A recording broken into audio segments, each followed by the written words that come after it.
Hello guys, I'm glad to see you. My name is Ina and today I'd like to finish the series of webinars about questions. And today I'd like to discuss with you a very interesting type of question, which I think is also a very simple one. This is statement question. Statement, that means that when we say something like a sentence, let's say, I will write you the name of the topic and after that explain you a little bit how to create them.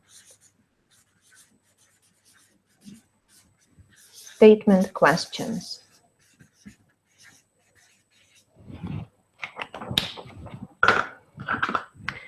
Usually we use statement questions when we heard something and we are surprised about this information, or when we want the person to confirm one more time what he said, or when we haven't heard what the person said exactly, so we repeat.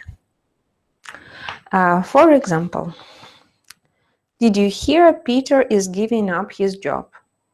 And the person who is he talking to says, Peter's giving up his job?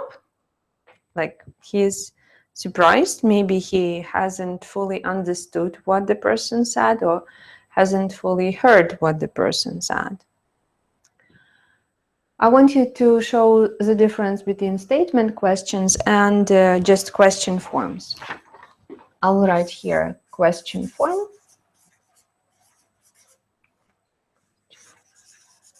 Forms.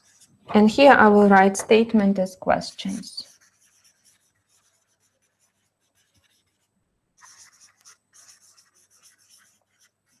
Statement as questions.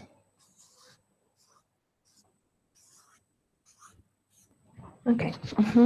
For example, question form. Is that your father? A normal yes/no question. Yeah, nothing special. Statement, question, let's say question as a statement. We say,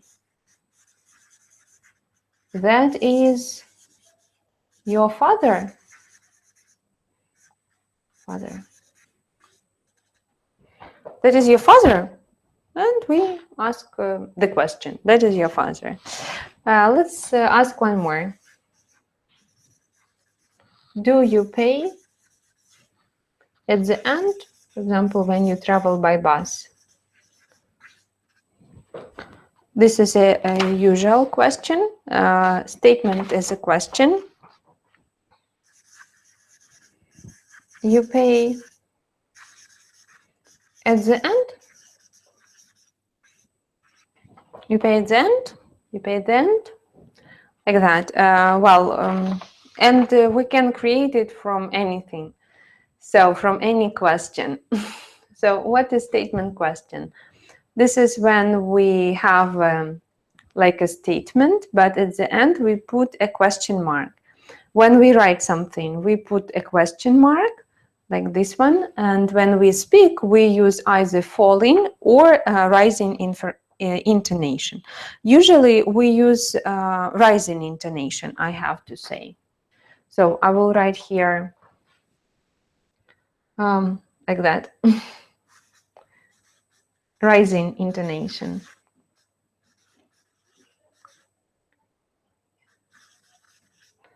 So not always we need to use the structure of the question. Sometimes it's enough to say just a sentence and to make it as a question intonation, and then everybody will understand that you're asking a question. So you can see it's very easy to create. Want you also to pay attention that sometimes we can use not only positive but also negative statement questions. For example, we say, you are not from London.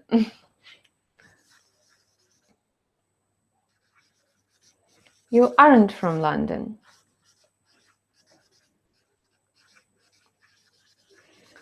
We use rising intonation, you aren't from London, and we use here negative form.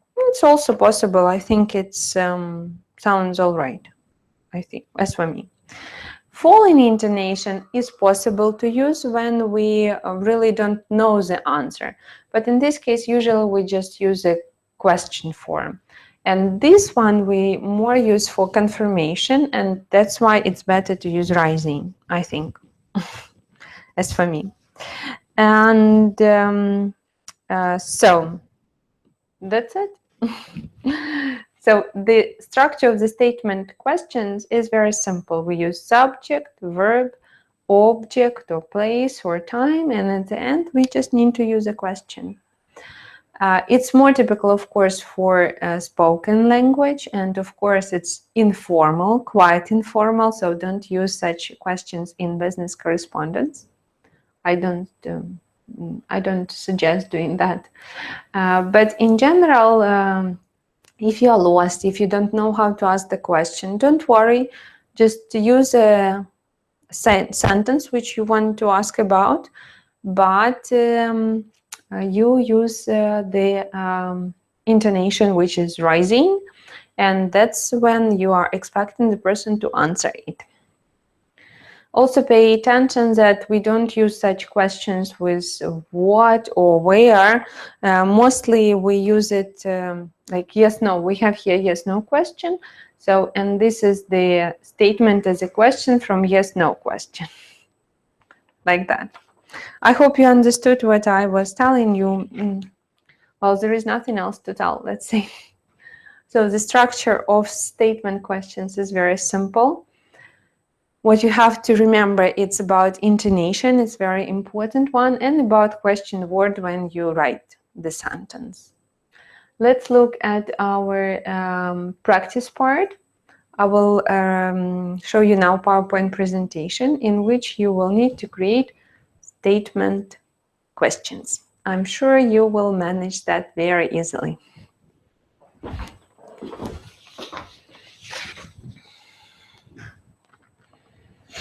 Give me a sec.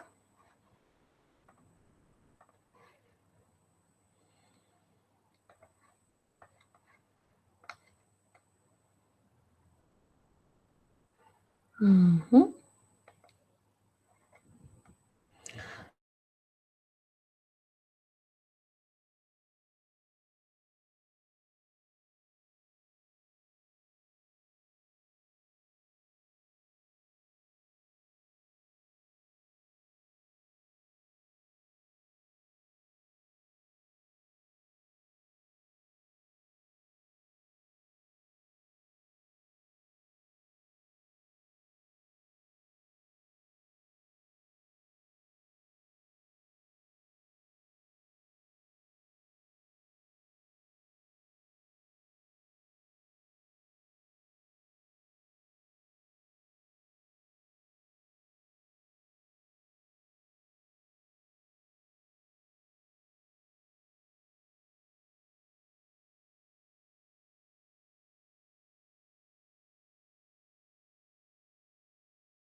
All right.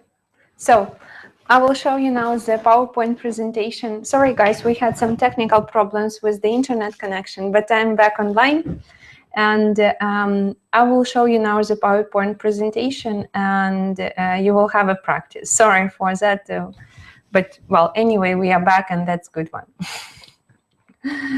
So, statement questions.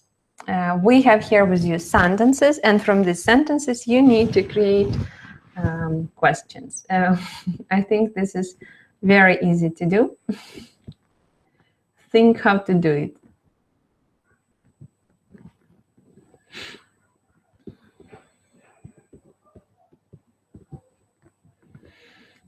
I'll give you a minute, I think, or maybe not, because it's really easy to do. So, for example, the first one, I'm hungry. And the person hears what you said and he says, you are hungry? Like, it's a statement. And of course, we don't say, I'm hungry, because it's a conversation. So the person who you talk to, it will be weird if he says the same sentence, unless he's copying you like a child, you know. Children do that. So you just say, you're hungry, and remember about rising intonation. I said also that the intonation can be falling in case if we think we want, we know the answer and we want to find out if we are right. But if we are surprised, then we use, or if we want confirmation, then we use rising intonation. I'm not tired, so we say the person, you're not tired. And again, this is like echo question. What we hear, we just repeat.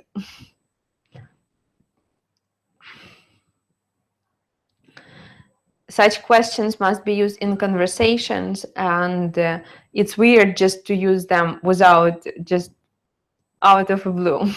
I like football. You like football? Oh my God.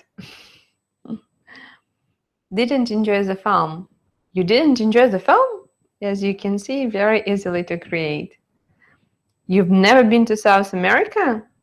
And you thought the exam was quite easy? Really? I'm surprised, because I thought that it was very difficult. Let's move on.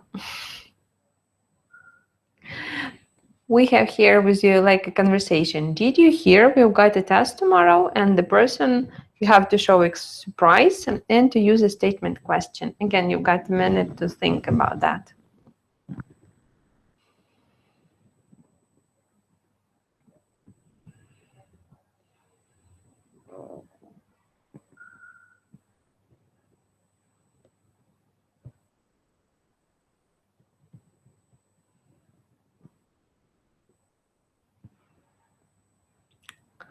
I'm sure you had enough time, because that is so easy. Okay, so did you hear we've got a test tomorrow? We've got a test tomorrow? Just don't faint. I don't know. Sorry for my intonation. I'm just going crazy a bit. Guess what? Fiona phoned me last night. Fiona phoned me last night? Oh, actually, it must be Fiona phoned you last night, not me. Fiona phoned you last night. This is quite unexpected.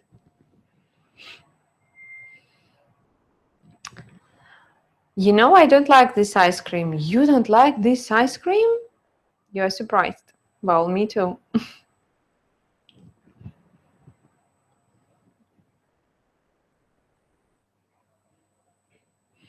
Have you heard Tom is leaving tomorrow?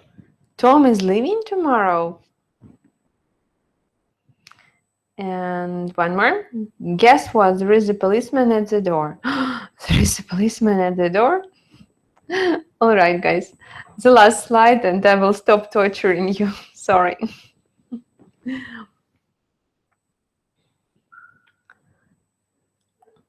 Again, we have here sentences. We need to create some statements.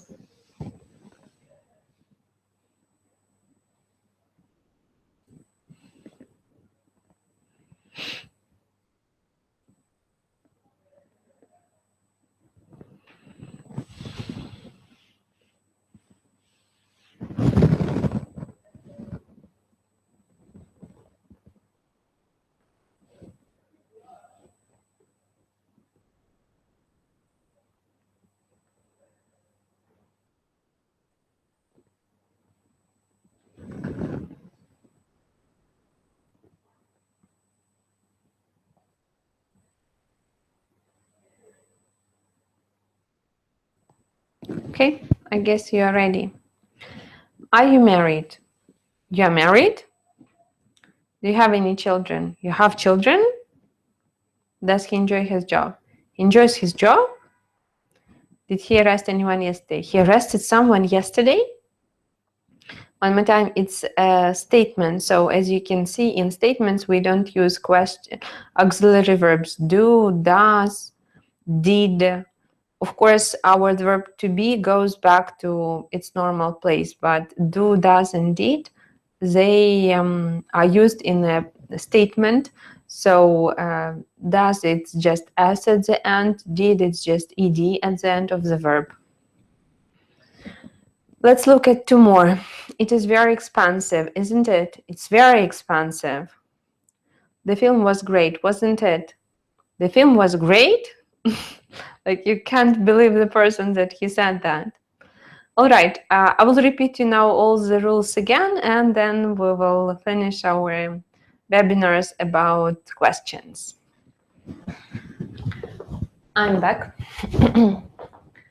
So one more time, we use statement questions when we want to express a surprise, when we want to repeat what we haven't heard, or when we heard something but we are not sure that we heard that.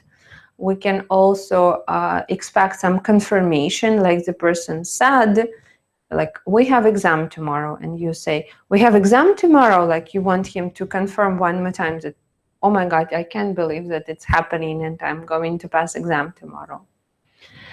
In statement questions, to create them, it's very easily. It's like echo questions. This is what you repeat what you heard, and you just use the word order of a regular statement. Subject, verb, then object, or some places or time or anything. They are very easily to create. They are used in spoken language, and they are used in informal style. So it's not very nice, I think, to talk to your maybe clients in such way, but you can talk to your friends or to some people at the party for having informal conversations. Thank you very much for your time. I hope you got something, you found out something new. I think it's interesting information, and I love such questions because you don't need to think about the structure. You just repeat. Have a nice day, guys. See you soon. Bye.